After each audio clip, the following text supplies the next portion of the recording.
Zondagmiddag ging de documentaire Verstand op Nul in première. De zaal van Schouwburg Venray zat bomvol met nieuwsgierige belangstellenden die allemaal voor het eerst de film zagen. Documentairemaker Ruud Lense uit Horst heeft een jaar lang 4 mensen met een licht verstandelijke beperking gevolgd. Hij heeft ze gefilmd tijdens hun dagelijkse bezigheden. De 4 hoofdrolspelers kwamen zondag speciaal over een rode loper aan bij de Schouwburg. Een hele happening. De aankomst trok veel bekijks. Voor de hoofdrolspelers een bijzondere ervaring.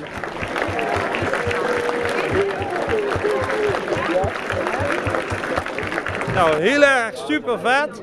En ja, ik had niet verwacht dat er zoveel mensen op af zouden komen. Want ik had wel verwacht een paar mensen, maar niet dit. Fantastisch. Hoe meer mensen het zien, hoe beter het voor ons is. Waarom is het belangrijk dat mensen deze film zien? Omdat er veel mensen met een beperking veel gepest worden. En de maatschappij denken dat wij niks kunnen.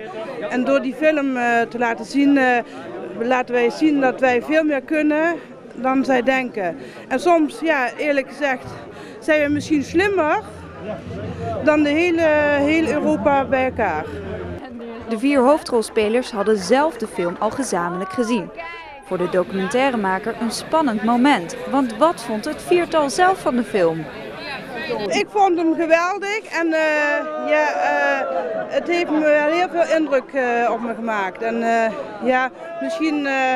ik vind het gewoon geweldig. En ik hoop dat het iets gaat bereiken in de maatschappij, deze documentaire. Ja, hij ging, soms zaten soms wel stukjes in dat ik dacht van, had ik dat wel moeten zeggen. Maar nu sta ik er wel gewoon achter. En anderen dachten daar weer anders over. Maar ja, dat is ieder voor zich, vind ik. En dadelijk gaat iedereen hem hier zien. Ja. Vind je dat nou nog spannend? Nee, want ik heb hem toch al gezien. Dus, ja. Toen de Schouwburg helemaal gevuld was met alle belangstellenden, kon de documentaire na een welkomstwoord van Michaela beginnen. In de documentaire werden alle aspecten van het leven van iemand met een licht verstandelijke beperking getoond. Van het werken bij de post tot aan het oefenen voor de Nijmeegse Vierdaagse. De hoofdrolspelers vertellen over hun leven, hun frustraties en hun geluk. De documentaire is er één met een lach en een traan. Het publiek reageerde zeer enthousiast. Na afloop kregen de hoofdrolspelers en Ruud Lense een staande ovatie. De documentairemaker was stiekem blij dat het achter de rug was. Ik ben iemand die achter de camera staat en niet iemand die voor de camera staat. Dus ik vind het altijd heel spannend als je het dan op het podium moet gaan presenteren en zo. Maar ik ben heel blij met de eerste reacties. En ik vond het echt te gek. Ja. Ik ben heel blij met de opkomst ook. Na de première werd er nog even nagepraat over de film. Veel mensen kwamen op de filmmaker af om hun mening over Verstand op Nul te geven. En die waren bijna allemaal zeer lovend.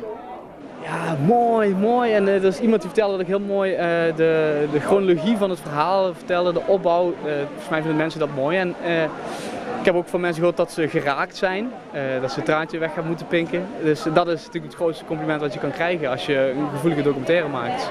De film is niet alleen een mooi portret van het leven van 4 mensen met een licht verstandelijke beperking. De documentaire heeft ook duidelijk een maatschappelijk thema. De boodschap is dat mensen met een beperking niet onderschat moeten worden. En dat zij ook als mensen gezien moeten worden. En ik denk dat dat wel spreekt uit deze documentaire. En het is nu de taak om via filmfestivals, via omroepen in ieder geval zoveel mogelijk mensen de kans te geven om die film te gaan kijken. Het is dus nog even afwachten waar en wanneer de film te zien zal zijn. Wilt u hem nu alvast zien? De DVD is online te bestellen. Pesten. Iedereen is er op de een of andere manier bekend mee. Op Jenaplan-school De Keg wordt hier veel aandacht aan besteed aan de hand van een anti-pestcampagne. Vanavond is hier een tentoonstelling over te zien in de basisschool. Uit cijfers van het Nederlands Jeugdinstituut blijkt dat 1 op de 10 kinderen op de basisschool wordt gepest. Belangrijk dus om daar als school alert op te zijn. Op De Keg doen ze dit aan de hand van het project Goed voor Mekaar. Maar is dat wel nodig? Want wordt er wel gepest op de school? Ja, niet veel, maar het gebeurt wel en daarom maken we dit en organiseren we dit. Nou, volgens mij gebeurt het wel in school of op het schoolplein of zo, maar niet met de vuist. Veel kinderen zijn wel eens een keer gepest op school. Maar sommige kinderen zijn een tijd lang herhaaldelijk het slachtoffer. Kinderen van De Keg kunnen hierover meepraten. Toen werd ik gepest gewoon in de pauze door een paar kinderen en die kwamen dan elke keer naar mij toe. En ze deden me gewoon zomaar slaan. Ja, ik kwam door mijn gele tanden, want ja, ik heb eigenlijk geen glazuur op mijn tanden. Hoe vond je dat om gepest te worden? Ja, dat was echt helemaal niet fijn. En het was gewoon, als ik dan op het schoolplein speelde en dan kwam iemand langs en dan je poetst je tanden niet goed. Nee, ik heb gewoon geen glazuur. Nee, je poetst je tanden gewoon niet goed. Ja, dat was dus echt niet... De kinderen praten wekelijks in de klas over pesten. Samen hebben ze regels opgesteld over hoe je met elkaar moet omgaan. Toch houdt niet elke basisschoolleerling zich daaraan. De kinderen van de KEG hebben wel een idee waarom sommige kinderen blijven pesten. Ja, ze voelen een kick en ze proberen stoer te zijn bij hun vrienden. Ja, dat denk ik.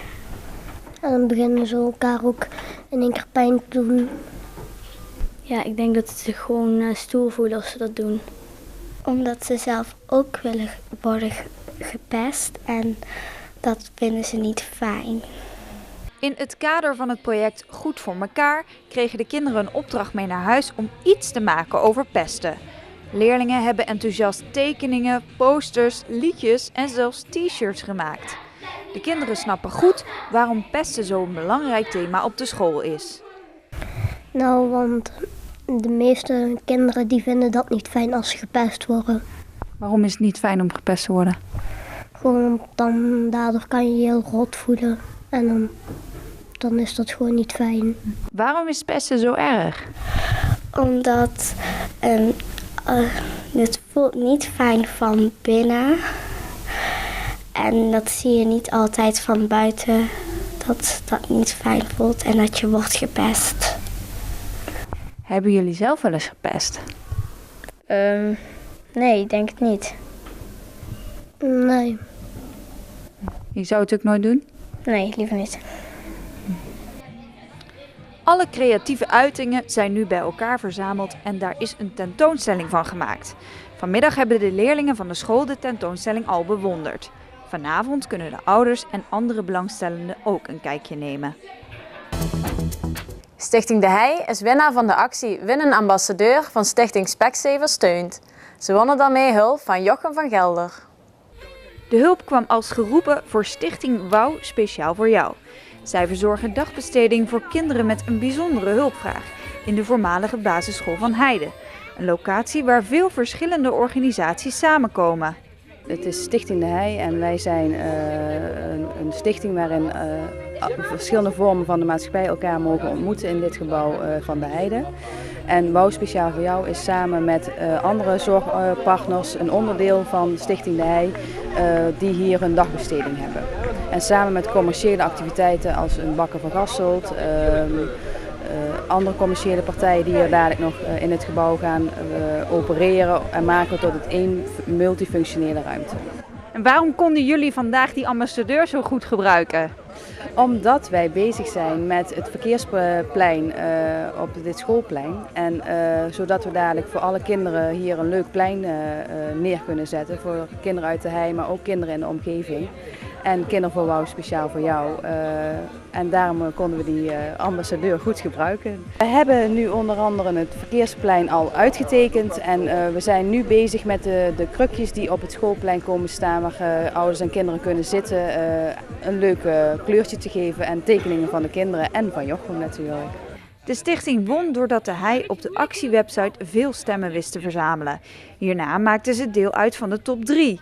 3 weken geleden hoorden ze dat ze uiteindelijk tot winnaar waren verkozen en de hulp van Jochem van Gelder zouden krijgen. De bekende ambassadeur was blij met het feit dat hij mocht helpen bij het project in de Hei. Ik vind dit top. Ik weet niet of ik het mag zeggen, maar ik mocht zelfs kiezen ook tussen nog 3 die eigenlijk zo'n beetje in de top 3 zaten van een aantal stemmen die ze hadden gehad. En dit sprak mij het meeste aan. Waarom?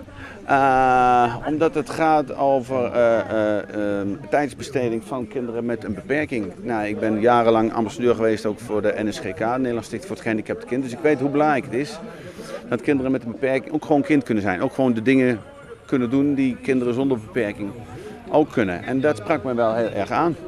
Dus het was niet alleen maar omdat het voor mij het dichtst in de buurt was. De televisiepresentator ging meteen aan de slag. Hij pakte de kwast en hielp de kinderen met het beschilderen van de krukjes. Al snel bleek dat de kinderen erg zelfstandig waren. Die kinderen die zijn zo zelfwerkzaam, die hebben mij helemaal niet nodig. Dus ik hoop nog dat er echt iets te doen is, want als ik erbij sta en zeg van goh, en ik heb ideeën, dan zeggen ze ja Jochem leuk, maar zo gaan we het niet doen. Dus eigenlijk ben je overbodig? Nou ja, het lijkt wel, maar ik ben mijn eigen projectje begonnen daar. Dus dat ik in ieder geval iets nalaat en iets achterlaat. Dus die maak ik af. En dan kijk ik of ik nog kan helpen hier. En anders ga ik weer naar binnen. Dus ik denk niet dat ik me hoef te vervelen hier. Aan het eind van de middag was de klus geklaard. Dankzij de hulp van alle kinderen en Jochem van Gelder is het verkeersplein nu klaar voor gebruik. De protesten op het Taksimplein duren al enkele weken. Inmiddels hebben de protesten zich ook verplaatst naar andere steden. Nog steeds lijkt de situatie in Turkije niet stabiel. De kranten en televisie berichten bijna dagelijks over de protesten in Turkije. Maar waarom begon het ook alweer? Een groep van voornamelijk studenten protesteerde tegen de komst van een winkelcentrum op het Taksimplein.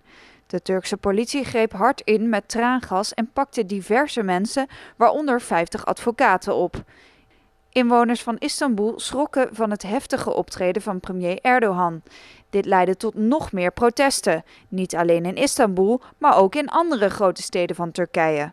Ook in Venray volgt de Turkse gemeenschap het nieuws via de media op de voet. Volgens hen is het protest niet zozeer gebaseerd op tegenstand tegen het winkelcentrum, maar uit een onvrede van burgers over het beleid van premier Erdogan.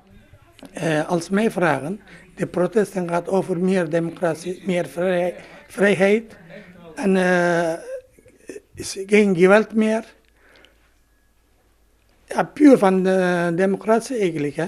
Niet alleen ik, maar meer wij. Wij moeten alles samen beslissen, niet alleen één man. Dat is geen democratie meer. Hij wil van een islamitische land maken. Islamitische land is niet zo erg, maar dan als je eerlijk blijft. Islam zegt altijd dat de mensen eerlijk zijn. En niet van alle gekke dingen zeggen en ook kunnen doen. Nu is er een hele grote probleem van Erdogan van de laatste jaren. Hij zegt, nee, jullie moeten opletten wat ik zeg en ik doe het zo, jullie moeten accepteren. Nou, die jongere groep accepteren niet en dan meer ontevreden mensen ook aansluiten ze, ja, en dan krijgt je zo straten. Atatürk zorgde zo'n 90 jaar geleden voor een scheiding tussen religie en staat. Hij wilde van Turkije een modern land maken dat meer gericht is op Europa. Huidig premier Erdogan was in de jaren 90 burgemeester van Istanbul. Door schending van de grondwet mocht hij een tijd lang niet politiek actief zijn. Tot hij in 2003 premier van Turkije werd. En Erdogan wil het land enigszins terugbrengen naar de tijd voor Atatürk. Ja, vroeger was hij een hele goede man, maar steeds gaat radicaliseren. En hoe meer radicaliseert, hoe meer dictateur worden. Dat wij wel niet hebben als Turkse volk. Sinds Erdogan in de regering te zetten, hij heeft in veel dingen veranderd. En de militairen, nou, zijn mond doodgemaakt. Dus ongeveer 350 in een hoge generaal in de gevangenis. En de journalisten 180 in de gevangenis. En advocaten precies hetzelfde. En als je dat doet, dan komt er één macht van een politie. En daar krijgt hij meer aandacht. En via de regering, dan moesten ze keihard te pakken. Musa Yilmaz en Erdogan Kadirci wonen al jaren in Venray. Ze komen wel nog regelmatig in Turkije en hebben bijna dagelijks contact met familie in Turkije. Zij merken dat de familieleden de situatie toch wel bedreigend vinden. Ja, vinden allemaal belachelijk en die zijn bang van de toekomst. Hè? Toekomst meer democratie. Ja, iedereen wil toch democratie hebben. Zonder democratie is toch geen leven. Nou, weet je wat ook is mijn vriend denk ik niet gezegd. Die moment in de laatste 6, 7 jaar en iedereen via de regering of iemand, luisteren ze. Als ik jou bel, dan hun moeten weten wat jij dingen vertellen. Iedereen is bang. Als ik mijn vriendin gezegd, ach schat, dan is ze alles noteren ze. Als ik straks iets fout gemaakt, dan pakken ze mij. Op dit moment dreigt Erdogan met optreden van het leger. En vanuit het buitenland klinkt steeds meer kritiek. Minister van Buitenlandse Zaken Frans Timmermans gaat Turkije aanspreken op het politiegeweld. Maar hoe gaat het verder? Egilmes en Kadirci maken zich zorgen. Als het zo doorgaat, ik ben echt bang van de uit de hand lopen. Ik hoop dat er snel oplossingen komen, dan vrede leven. Wat is volgens jou een oplossing? De president moet bij de ophangers niet luisteren, meer van de volk en samenzetten en vragen wat jullie willen hebben. Nou, ik denk van is mijn informatie op dit moment een korte tijd niet, maar misschien een langere tijd wel.